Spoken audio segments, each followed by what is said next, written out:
अब हमारा next example है find the area included between the parabola and the curve. ठीक है, तो यहाँ पे हमें एक पैराबोला गिवन है जो वाई एक्सिस पे बन रहा होगा आपका, और दूसरा है आपको कर्व गिवन है। ठीक है, तो अब मैंने यहाँ पे लिख दिया the given curves are X square is equals to 4ay, first equation से रिप्रेजेंट किया है जिसको, and second one is y into X square plus 4a square bracket close equals to 8a cube. ये हमारी सेकेंड इक्वेशन है। ठीक है, अब फर्स्ट इक्वेशन को देख के आपको पता चल ही रहा होगा कि ये हमारा क्या है, पैराबोला की इक्वेशन है। कौन सी एक्सिस पे बनेगा, वाई एक्सिस पे। अपवर्ड साइड इसका क्या होगा, फेस ओपन होगा। कर्व किस तरह से रहेगा आपका फर्स्ट इक्वेशन के अकॉर्डिंग, ये हमारा क्या हो गया, पैराबोला। वाई यहाँ है तो वाई एक्सिस हो गया। ठीक है, अगर यहाँ एक्स होता तो हमारे एक्स एक्सिस के अराउंड बनता ये। क्लियर है।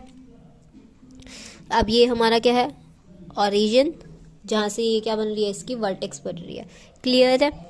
पॉइंट्स क्या होते हैं इसके, लेटस रेक्टम की टोटल लेंथ कितनी होती है हमारी, 2l is equals to 4a होता है।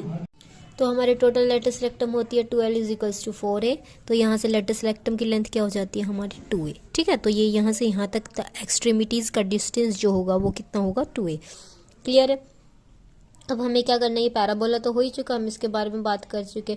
अब हमें मेनली किसकी ट्रेसिंग करनी पड़ेगी, इस कर्व की। इसके बारे तो हमें पता ही था कि हम कर्व कैसा बना सकते हैं। ठीक है, तो हम किसकी ट्रेसिंग करेंगे यहाँ पे, इक्वेशन सेकंड की। वो आपको सारे रूल्स पता ही हैं, क्या है मेन, सॉप्रेस। ठीक है, तो फर्स्ट पॉइंट कहाँ से स्टार्ट होगा हमारा, सिमेट्री। सिमेट्री में हमें क्या बताना होता है, ये देखना होता है कि एक्स एक्सिस के अलोंग सिमेट्रिक है, वाई एक्सिस के अलोंग। और वो किससे पता चलता है कि जिस भी वेरिएबल की इवन पावर्स लाई कर रही हैं। अब यहाँ देखेंगे y की इवन पावर लाई कर रही हैं प्लॉट द इक्वेशन, नहीं ना, यहाँ पे किसकी इवन पावर लाई कर रही है, x की। तो कर्व किसके सिमेट्रिक होगा, curve is symmetrical along y axis. जिसकी इवन पावर्स होंगी ना उसके अपोजिट वाले की सिमेट्रिक होगा। x की इवन पावर्स हैं तो y की सिमेट्रिक होगा, y की इवन पावर्स होंगी तो x के सिमेट्रिक होगा। ठीक है, सेकंड है हमारा ओरिजिन। ओरिजिन हम कैसे चेक करते हैं, फर्स्टली हमें कर्व में क्या करना होता है, 0 0 सब्स्टिट्यूट करना होता है। अगर वो कर्व 0 से पास, मतलब ओरिजिन से पास करता हो, तभी हम उसको आगे फर्दर उसका टेंजेंशियल पार्ट हम चेक कर सकते हैं। ठीक है, अब इसमें 0 सब्स्टिट्यूट करते हैं हमारे कर्व की इक्वेशन में, y में किया तो सारा 0 हो जाएगा, और इधर क्या बचा, non zero constant 8a cube, जो 0 के इक्वल होता नहीं है। तो इस वजह से द कर्व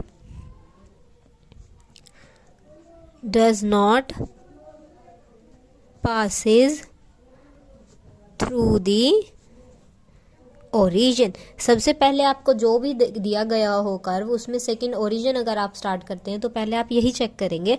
अगर आपको डायरेक्ट वहाँ दिख रहा है कि आपका कर्व ओरिजिन से पास हो रहा है, फिर फर्दर चलते हैं आगे, अदरवाइज कोई भी स्टेप आप प्रोसीड नहीं करेंगे, आपका आंसर गलत हो जाएगा। क्लियर है। तो पहले हमें क्या देखना पड़ेगा कि हमारा कर्व है जो वो ओरिजिन से पास हो रहा है या नहीं हो रहा है। थर्ड पॉइंट आता है हमारा सॉप्रेस में, एजम्पटोट्स हम कैसे करते हैं चेक का, एक्स का हाईएस्ट जो डिग्री होती है उसका कोफिशिएंट चेक करते हैं, और वाई की जो हाईएस्ट डिग्री होती है उसका कोफिशिएंट चेक करते हैं। वाई की हाईएस्ट डिग्री कितनी, 1, इसका कोफिशिएंट ये हो जाएगा एक्स स्क्वायर प्लस में 4a square asymptote is equals to 0। यहाँ से x में क्या आ जाएंगे, इमेजिनरी रूट, तो ये तो पॉसिबल है नहीं है। ठीक है, अब हम क्या चेक करेंगे x की हाईएस्ट डिग्री कितनी होगी, एक्स स्क्वायर, इसका कोफिशिएंट क्या होगा, y। So y is equals to 0, हमारी एक वैल्यू ये आ गई है यहाँ से। ठीक है, नेक्स्ट पॉइंट आता है हमारा पॉइंट ऑफ इंटरसेक्शन। सबको क्लियर है ना, हम ये काफ़ी टाइम कर चुके हैं इसलिए I am taking it speedily. ठीक है, सो किसी को भी किसी भी पॉइंट में डाउट हो तो आप कमेंट कर सकते हैं कमेंट सेक्शन में। सो नेक्स्ट पॉइंट है हमारा point of intersection. Point of intersection में आपका क्या होता है, हमें एक बार x को 0 सब्स्टिट्यूट करना होता है, एक बार y को 0 सब्स्टिट्यूट करना होता है। क्लियर है। एक बार हम करते हैं फर्स्टली x को 0 सब्स्टिट्यूट, तो यहाँ से y इंटू में x को 0 सब्स्टिट्यूट किया, यहाँ क्या बच गया, 4a square is equals to 8a क्यूब। सो यहाँ से ये डिवाइड में चला जाएगा 4a स्क्वायर, तो क्या बच जाएगा आपका 2a। तो y की वैल्यू क्या आ गई है, 2। पेयर बनाएंगे 0 एंड 2a। ठीक है, एक पे ये हो गया हमारा। सेकेंडली हमें क्या किसको जीरो सब्स्टिट्यूट करना है, वाई को। इन केस अगर हम वाई को जीरो सब्स्टिट्यूट करते हैं तो ये सब कुछ जीरो इक्वल्स, ये चीज़ हमारी फिर से होल्ड नहीं करेगी। ठीक है, तो ये होल्ड नहीं करेगा। जस्ट हमें किस पे हमारा पॉइंट ऑफ इंटरसेक्शन मिला, एक्स इज इक्वल्स टू 0 पे। क्लियर है। अभी तक हम क्या कर चुके हैं, सिमेट्रिकल चेक कर चुके हैं, ओरिजिन चेक कर चुके हैं, हमारा एसिम्पटोट आ चुका है और एक पॉइंट ऑफ इंटरसेक्शन का पेयर आ चुका है। क्लियर है। नेक्स्ट होता है हमारा रीजन, हमें रीजन चेक करना होगा। अब रीजन चेक करेंगे। रीजन में हमारे कर्व में जो y के साथ वैल्यू थी हमने वो डाउन साइड लिया है, ठीक है, डिनोमिनेटर में बना दिया।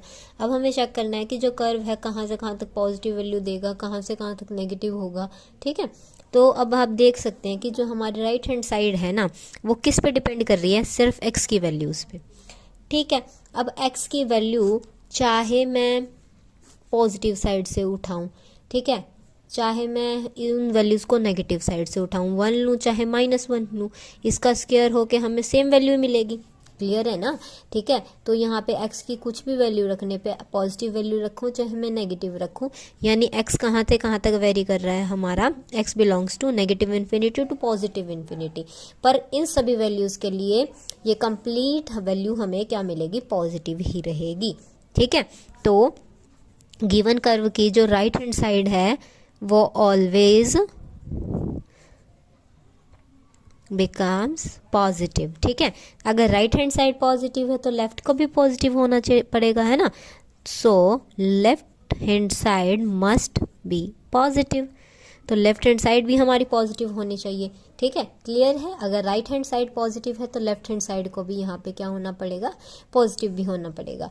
तो y को पॉजिटिव हो, y पॉजिटिव कब तक रहेगा आपका, जब आपका कर्व सिर्फ यहाँ लाई करे। इस सेक्शन में हमारा कर्व क्या करना चाहिए, लाई नहीं करना चाहिए, यानी x एक्सिस से अबव रहना चाहिए, क्योंकि हमारे जैसे कि एसिम्पटोट भी आए हैं y इज इक्वल्स टू 0 और हमारा जो कर्व है वो ओरिजिन से भी पास नहीं कर रहा है, इन पॉइंट से भी हमें पता चल रहा है। ठीक है, और इसने तो हमें बिल्कुल क्लियर कर ही दिया है कि जब y क्या रहना चाहिए, हमारा पॉजिटिव रहना चाहिए। y पॉजिटिव कब हो सकता है, जब वो x एक्सिस से ऊपर लाई करे। ठीक है, तो हम यहाँ लिख देंगे कि the whole curve lies above the x axis. ठीक है, क्लियर है। तो अब हम क्या करेंगे, हमारे पॉइंट्स फाइंड आउट करेंगे जिससे कि हम कर्व की प्लॉटिंग कर सकें। उसमें हम इक्वेशन 1 को भी यानी पैराबोला की इक्वेशन को भी यूज़ करेंगे और हमारी जो कर्व की इक्वेशन है इसको भी यूज़ करेंगे। ठीक है, अब हमारी जो पैराबोला था वो किसके इक्वल था, X square four A Y. यहाँ से हम y की वैल्यू निकाल चुके हैं, इसको उठा के यहाँ सब्स्टिट्यूट करेंगे। X square is equals to four A 8a³ divided by X square four A square. ठीक है, इसको सॉल्व करेंगे और फिर यहाँ से हम क्या कर लेंगे, हमारे पॉइंट्स फाइंड आउट कर लेंगे। यहाँ से इनकी मल्टीप्लाई करेंगे और इसको उधर ले जाएंगे हमारा। अब ये हमारे पास इक्वेशन एक क्वाड्रेटिक इक्वेशन की फॉर्म में आ चुकी है, इसको इधर ले गए हमारा और इसकी यहाँ से मल्टीप्लाई कर दिए हो गया, फिर इसको इधर ले आए हमारे नेगेटिव साइन के साथ। क्लियर है। ठीक है, अब ये क्या है, एक्स स्क्वायर में एक क्या मिल गई है हमें, क्वाड्रेटिक इक्वेशन।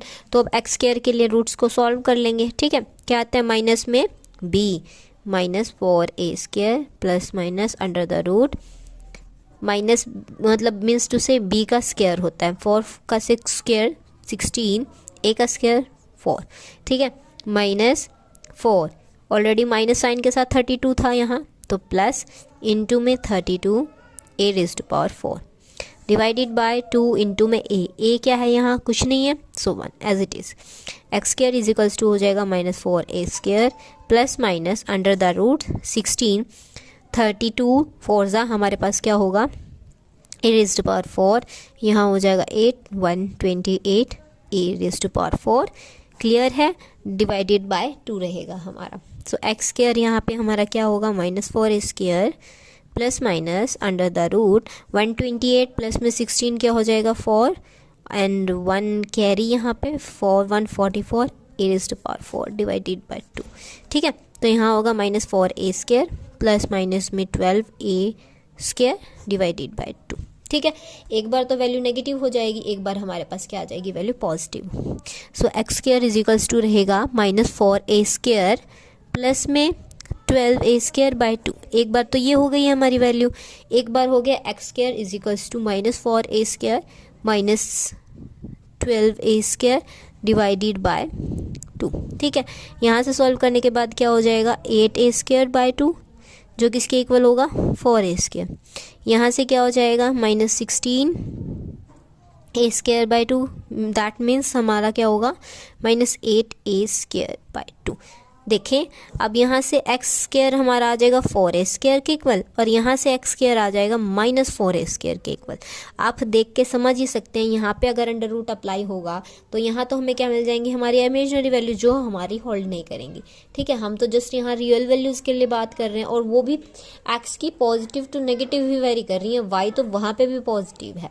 ठीक है, तो इमेजिनरी रूट्स तो आ ही नहीं सकते। सो हमारा क्या आ जाएगा यहाँ से हमें पॉइंट्स मिलेंगे x के जो हमारे कर्व की प्लॉटिंग में हमारी हेल्प करेंगे। ठीक है, और फिर फर्दर क्या करेंगे हम उसका इंटीग्रेशन ताकि हमें हमारा एरिया जो कवर किया है हमारे कर्व ने वो मिल सके। ठीक है, तो x² हमारा किसके इक्वल आ गया यहाँ से 4a² के, तो x की वैल्यू निकाल लेंगे यहाँ पे। अब हमारे पास ये x की वैल्यू आ चुकी है तो इनके रिगार्डिंग हम हमारी y की वैल्यू भी फाइंड आउट कर लेंगे। y की कैसे निकालेंगे, पैराबोला की हेल्प से निकाल लेते हैं। जो दूसरी कर्व है वो थोड़ी लेंथी हो जाएगी तो हम पैराबोला की हेल्प से निकाल लेते हैं। हमारा पैराबोला क्या था x² = 4ay।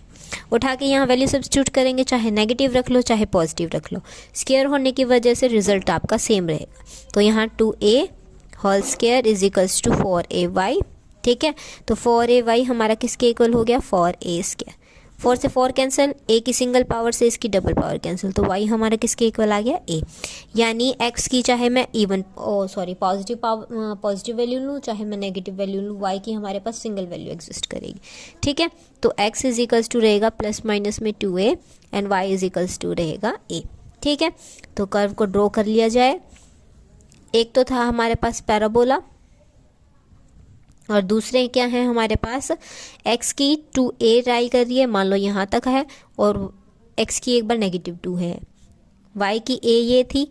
ठीक है, तो यहाँ तक हमारा कर्व हो जाएगा किस तरह से। अब क्या बन रहा है ये हमारा कर्व, और ऊपर हमारी क्या राई कर रही थी लेटस रेक्टम। ये लेंथ हमारी क्या होती है 2a, y यहाँ पे क्या होता है 0। ठीक है, तो मैक्सिमम कर्व हमारा यहाँ से यहाँ तक ही लाई कर सकता है। इसको बाहर की तरफ एक्सटेंड कर देंगे थोड़ा सा। ठीक है, अब ओरिजिन से तो पास हो नहीं रहा था, हमने जैसे कि कर्व की वैल्यूज फाइंड आउट की थी, वहाँ सिमेट्रिकल था y एक्सिस पे, तो y एक्सिस के अलोंग बना है हमारा कर्व। ठीक है, ओरिजिन से पास हो नहीं रहा था इस वजह से इसने कहीं पे भी ओरिजिन को कट नहीं किया। एजम्प्टोट y = 0 आ रहा था। ठीक है, यानी x एक्सिस पे हो गया था।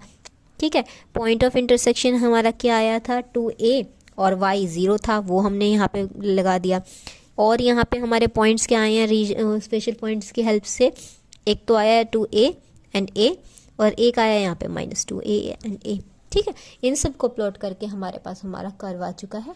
हमें क्या करना है, एरिया जो बाउंड हुआ है पैराबोला की हेल्प से और इस कर्व की हेल्प से वो कितना हुआ है हमारा ये हो जाएगा। ठीक है, तो इसका और इसकी वैल्यू निकालने के लिए हमें क्या करना पड़ेगा 0 to 2a इंटीग्रेशन करना होगा। ठीक है, किसकी वैल्यू के लिए, ये 0 to 2a कहाँ से कहाँ तक वेरी कर रहा है, इस y एक्सिस पे वेरी कर रहा है, तो यहाँ हमारे कर्व से हम y की वैल्यू निकालेंगे और इंटीग्रेशन करेंगे उसका 0 to 2a। ठीक है, तो रिक्वायर्ड एरिया हमारा कैसे आएगा, अपर कर्व कौन सा है हमारा, अपर साइड फेसिंग हमारा पैराबोला कर्व। ठीक है, 2a upper curve -0 to 2a, साथ में dx भी रहेगा लोअर कर्व। ठीक है, जैसे कि हमने हमारा इनिशियल पढ़ा था कि हम स्टार्टिंग में जो एरिया अगर 2 कर्व गिवन हो तो हम किस तरह से फाइंड आउट करेंगे, अपर माइनस में लोअर कर्व आता है। ठीक है, तो y की वैल्यू निकाल लेंगे और दूसरी भी हम क्या कर लेंगे लोअर कर्व के लिए भी और अपर कर्व के लिए भी। तो यहाँ से y की वैल्यू फाइंड आउट कर लेते हैं। एक था हमारे पास पैराबोला जो किस तरह से था x² = 4ay, यहाँ से y की वैल्यू निकालेंगे, x² बाय में हमारा 4a हो जाएगा। दूसरी इक्वेशन क्या थी हमारी y इंटू में x² प्लस में 4a² = 8a³। यहाँ से y की वैल्यू निकालेंगे, क्या होगी 8a³ divided bye x² plus में 4a²। उठा के इन वैल्यूज़ को हमारे कर्व रिक्वायर्ड एरिया के हम पोर्शन में इसको सब्स्टिट्यूट करेंगे। देंगे। अब ये तो हमारा क्या आएगा, एक ही पोर्शन के लिए आएगा, मान लो इस पोर्शन के लिए आ जाएगा। इस पोर्शन के लिए भी हमें चाहिएगा, तो कंप्लीट जो हमारा फॉर्मूला है उसकी हम किस चीज़ से प्रोडक्ट कर देंगे, 2 से। इन वैल्यूज़ को यहाँ रखेंगे, ठीक है। क्या होगा, 2 0 से 2a तक इंटीग्रेशन, अपर कर्व आ जाएगा हमारा 8a³ divided by X square plus में 4a स्क्वायर साथ में dx माइनस में 0 to 2a इंटू में 2 भी था, ये कर्व की वैल्यू आ जाएगी एक्स स्क्वायर बाय में 4a साथ में क्या था हमारा dx। अब इन कर्व्स का हम क्या कर लेंगे, इंटीग्रेशन कर लेंगे। जिन कांस्टेंट वैल्यूज़ को हम बाहर निकाल सकते हैं उनको बाहर निकाल लेंगे और बाकी का हम क्या कर देंगे, इंटीग्रेशन। इसको भी बाहर रखेंगे, 2 इंटू में 8a³ integration of 0 to 2a 1 over में एक्स स्क्वायर प्लस में 4a स्क्वायर साथ में क्या है dx माइनस 2, यहाँ से भी कांस्टेंट टर्म बाहर आएगी, integration 0 to 2a x square साथ में क्या था हमारा dx, ठीक है। अब ये क्या है, हमारा टेंजेंट इनवर्स का फॉर्मूला बन रहा है, ठीक है। किस तरह से होता है, अगर 1 बाय में एक्स स्क्वायर प्लस में कांस्टेंट की स्क्वायर हो तो यहाँ क्या हो जाता है हमारा 1 बाय में a यानी जो कांस्टेंट होती है, टेंजेंट इनवर्स ये वेरिएबल बाय में जो हमारा कांस्टेंट होता है, ठीक है। तो ये जो इन्वर्स के फॉर्मूलेज हैं आपको ध्यान होने चाहिए, जैसा कि आपने इन सबको +1 +2 में रीड आउट कर रखा है, ठीक है ना। तो एक बार उनको सबको समराइज करके फिर हमारे क्वेश्चंस पे आएंगे, क्लियर है।